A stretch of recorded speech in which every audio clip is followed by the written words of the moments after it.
Robot சங்கருடனான நினைவுகளை பகிர்ந்து கொள்வதற்காக நேரலையில் இணைகிறார் கவிஞர் ஸ்நேகன் அவர்கள். அவரிடம் பேசலாம்.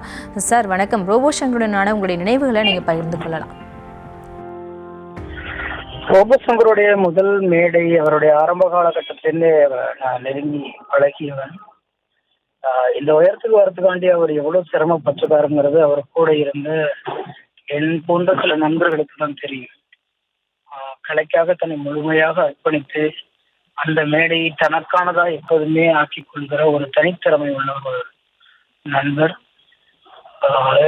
சமீப காலமா இதற்கு முன்பு பேசிய அண்ணன் ஆனந்தராஜ் பேசின மாதிரி உடல்நலத்தின் மீது கவனம் செலுத்தாம இருந்தது தான் மிகப்பெரிய மனக்கவலையாக இருக்கிறது. ஏற்கனவே ஒரு முறை இந்த மாதிரி மிகப்பெரிய உடல்நிலை சரியில்லாம இருந்தபோது மீண்டு வந்துட்டாரு.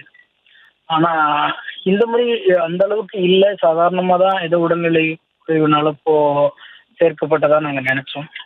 ஆனா இவ்வளோ விரைவா அப்படி ஒரு அதிர்ச்சியான ஒரு நிகழ்வு நடக்கும்னு யாருமே நாங்க நினைக்கல. என்ன சொல்ல போனா அவர் இருக்கிற இடத்த எப்பவுமே சந்தோஷமா வச்சுக்குவாரு. அதுதான் உள்ள ஒரு ஸ்பெஷல்.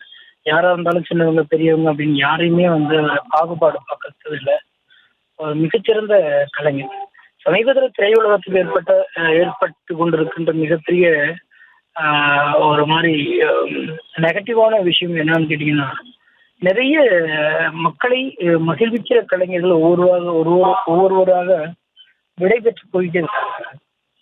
இது ரொம்ப பேரதிர்ச்சியா இருந்துட்டே இருக்கு. அது மயில்சாமி அண்ணனா இருக்கட்டும், அது விவேகண்ணனா இருக்கட்டும், இப்ப இவங்களா இருக்கட்டும், இடையில அண்ணன் மனோபாலன் அண்ணா இருக்கட்டும், இப்படி மக்கள் கலைஞர்களாக இருக்கிறவர்கள் எல்லாமே இன்றைக்கு மண்ணை விட்டு வெகு தூரம் போயிட்டு இருக்கிறாங்க அப்படின்னு நினைக்கிறது பெரும் வருத்தமா இருக்கு.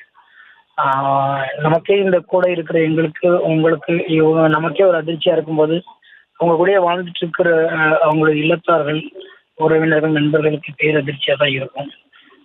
அந்த சின்ன வயசு மரணங்கள் சமீபத்தில் நிறைய நடந்துகிட்டே இருக்கு.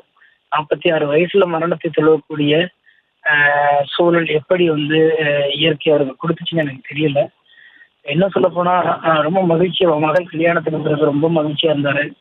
பேரனை கையில பார்க்கும் பொழுது எனக்கு பேரன் பிறந்துட்டான்னு அவ்வளவு மகிழ்ச்சியா இருந்தாரு. அந்த பேரனுக்கு இன்னும் 2 நாட்கள்ல காது குத்து வைக்கணும்னு சொல்லி எல்லாத்திற்கும் ரொம்ப ரொம்ப ஆனந்தமா பகிர்ந்துகிட்டு இருந்தாரு.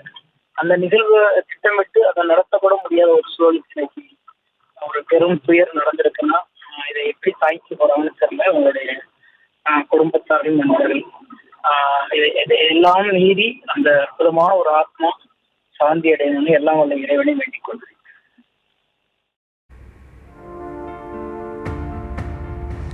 இணைப்பில் உங்களுடைய நினைவுகளை பகிர்ந்து கொண்டதற்கு நன்றி திரு ஸ்நேகன் அவர்கள்.